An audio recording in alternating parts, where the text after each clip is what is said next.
Good morning बेटा। आज हम करेंगे एप्लीकेशंस करेंगे कोलराउस लॉ के ऊपर। तो इसमें हमने सबसे पहले क्या किया था, जो ऑलरेडी हम एक कर चुके हैं। क्या कर सकते हैं बेटा, कैलकुलेशन कर सकते हैं, calculation of molar conductivity of weak electrolytes. जो हमारे वीक इलेक्ट्रोलाइट्स हैं उनकी मोलर कंडक्टिविटी हम कैलकुलेट कर सकते हैं, किसकी हेल्प से, कोलराउस लॉ की हेल्प से। अब जैसे अगर मान लो हमें क्या कर दिया जाए कि लैम्डा एम की वैल्यू दे रखी है NaCl के लिए, कितना होगा बेटा कोलराउस लॉ के अकॉर्डिंग, ये होगा हमारा molar conductivity of Na positive and molar conductivity of Cl negative. अब हम इसको इक्वेशन फर्स्ट मान लेते हैं। अब इसके बाद हमें क्या दे दिया, मोलर कंडक्टिविटी दे दी बेटा इनफाइनाइट डाइल्यूशन पे HCl के लिए। तो ये हमारा क्या हो जाएगा, molar conductivity of H positive, और ये क्या होगा बेटा, molar conductivity of Cl negative. अब अगर वो ये कहे कि सोडियम एसीटेट के लिए भी गिवन है, तो क्या होगा बेटा हमारा, ये होगा मोलर कंडक्टिविटी किसके लिए बेटा, CH3COONA के लिए। तो ये हमारा क्या होगा, मोलर कंडक्टिविटी CH3COO नेगेटिव के लिए, और इधर से क्या होगा हमारा Na पॉजिटिव के लिए। तो हमने इनको नाम दे दिया इक्वेशन 1, 2 एंड 3 का। और अब वो हमसे ये चाहता है कि हम एसिटिक एसिड की मोलर कंडक्टिविटी कैलकुलेट करें। एसिटिक एसिड जो एक वीक इलेक्ट्रोलाइट है बेटा, तो इसके लिए हमें क्या चाहिएगा, इसके लिए हमें CH3CO नेगेटिव और H पॉजिटिव की मोलर कंडक्टिविटी चाहिए बेटा इनफाइनाइट डाइल्यूशन पे। तो हम इन तीनों इक्वेशंस की हेल्प से इनको फाइंड आउट करेंगे। तो CH3CO नेगेटिव एसिटेट आयन ये रहा हमारा, H पॉजिटिव आयन ये रहा हमारा। तो हम इन दोनों इक्वेशंस को जोड़ देते हैं और उसमें से फर्स्ट वाले को माइनस कर देते हैं ताकि फालतू की चीजें कैंसिल आउट हो जाए। तो अब हम क्या करेंगे बेटा, यहाँ पे इक्वेशन 2 प्लस में 3 माइनस 1। तो ये हमारा क्या होगा यहाँ पे, lambda M H positive plus lambda M Cl negative. उसके बाद बेटा ये होगा हमारा लैम्डा एम CH3COO नेगेटिव और लैम्डा एम Na पॉजिटिव।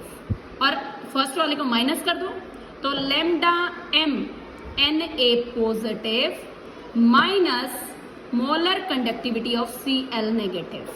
तो इससे क्या हो जाएगा बेटा, ये कैंसिल हो जाएगा। तो हमारे पास क्या रहेगा, सिर्फ मोलर कंडक्टिविटी रहेगी किसकी, CH3COO नेगेटिव की, और यहां से क्या आ जाएगा बेटा हमारा H पॉजिटिव। तो ये हम कैलकुलेट कर सकते हैं। ये हमारी पहली एप्लीकेशन होगी बेटा कोलराउस लॉ की। ओके बेटा, इसके बाद हम क्या कर सकते हैं, हम इसके बाद कैलकुलेट कर सकते हैं calculation of degree of dissociation. That means कोई इलेक्ट्रोलाइट कितना टूटा उसको कैलकुलेट कर सकते हैं, अल्फा कैलकुलेट कर सकते हैं बेटा। तो अल्फा की वैल्यू हमारी क्या होगी, lambda M at any concentration, lambda M at infinite dilution. हमें पता है इसके ऊपर मैक्सिमम इलेक्ट्रिसिटी कंडक्ट करेगा, मैक्सिमम डिसोशिएट होके आएगा बेटा। तो इस पे मैक्सिमम वैल्यू होगी और इस पे मिनिमम होगी। तो ये हमारा क्या हो जाएगा, ये हमारा होगा molar conductivity eight any concentration, किसी भी कंसंट्रेशन के ऊपर। और ये हमारा क्या होगा बेटा, molar conductivity eight infinite dilution. Infinite dilution के ऊपर हमारा मोलर कंडक्टिविटी इतनी देगा बेटा। तो इन दोनों का जो रेशियो होगा वो हमारा क्या होगा, अल्फा, डिग्री ऑफ डिसोशिएशन। तीसरा क्या कर सकते हैं बेटा, कैलकुलेट कर सकते हैं क्या, dissociation constant. Calculation of dissociation constant. Dissociation constant हमारा क्या ले लिया बेटा हमने, Kc। क्या है ये हमारा डिसोशिएशन कांस्टेंट होगा बेटा। तो इसकी वैल्यू क्या आएगी, C alpha square 1 minus alpha. C क्या है बेटा, कंसंट्रेशन है, अल्फा डिग्री ऑफ डिसोशिएशन है, 1 माइनस अल्फा करेंगे तो इस फॉर्मूला से हम डिसोशिएशन कांस्टेंट कैलकुलेट कर सकते हैं। और इसकी जो चौथी एप्लीकेशन होगी बेटा वो हमारी क्या रहेगी, वो भी हम कैलकुलेट कर सकते हैं सोल्यूबिलिटी। क्या बेटा हमारे पास क्या कर सकते हैं, कैलकुलेट कर सकते हैं कैलकुलेशन ऑफ क्या बेटा सोल्यूबिलिटी, या हम ये कहें कि कोई भी इलेक्ट्रोलाइट कितना घुल रहा है वो उसकी सोल्यूबिलिटी है। तो अब हमें ये पता है बेटा लैम्डा m क्या होता है हमारा, kappa into 1000 divided by molarity. तो हम इस फॉर्मूला से यहाँ से मोलैरिटी कैलकुलेट कर सकते हैं, kappa into 1000 divided by lambda m। तो जो मोलैरिटी आएगी बेटा, मोलैरिटी जो हमारी यहाँ से आएगी कैलकुलेट होके, वो हमारी क्या होती है बेटा, मोल्स पर लीटर।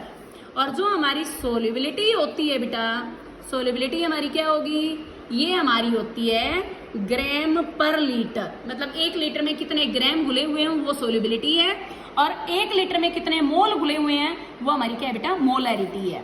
तो अगर हमारे पास मोलैरिटी आ जाती है तो हम क्या करेंगे, सोल्यूबिलिटी के लिए हमें क्या निकालना है, हमें तो गिवन मास निकालना है बेटा। क्या होते हैं हमारे मोल्स, बताना बेटा एक बार क्या होते हैं, मोल्स होते हैं given mass divided by molar mass. That means यहाँ पे जो मोल प्रेजेंट है हम उनको गिवन मास में कन्वर्ट कर देते हैं, तो ये हमारे क्या हो जाएंगे बेटा, मोल्स इनटू मोलिकुलर मास।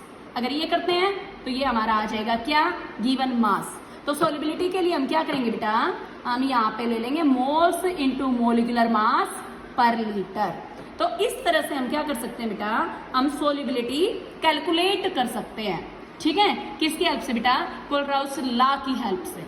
ठीक है, कोलराउस लॉ दोबारा से एक बार फिर से रिपीट कर देते हैं कि अगर मान लो कोई भी इलेक्ट्रोलाइट है हमारे पास, मान लो जैसे NaCl है, तो कोलराउस लॉ ये कहता है कि इसकी मोलर कंडक्टिविटी जो है NaCl की, कब, मोलर कंडक्टिविटी इनफाइनाइट डाइल्यूशन पे, वो किसके कारण होगी बेटा, molar conductivity of Na positive के कारण और molar conductivity of Cl negative के कारण। अगर इनकी मोलर कंडक्टिविटी को जोड़ दिया जाए तो हमारे पास पूरे इलेक्ट्रोलाइट की मोलर कंडक्टिविटी आ जाती है बेटा। ओके बेटा, इस तरह से हम क्या कर सकते हैं, कैलकुलेट कर सकते हैं। ओके, तो ये हमारा क्या है बेटा, कोलराउस लॉ है। तो कल से इलेक्ट्रोकेमिकल सेल हम स्टार्ट करेंगे, तो आज इसके न्यूमेरिकल्स को सोल्व करना, और कल हम न्यूमेरिकल्स के डाउट्स भी लेंगे और प्लस में इलेक्ट्रोकेमिकल सेल स्टार्ट कर देंगे बेटा। Okay, thank you, have a nice day.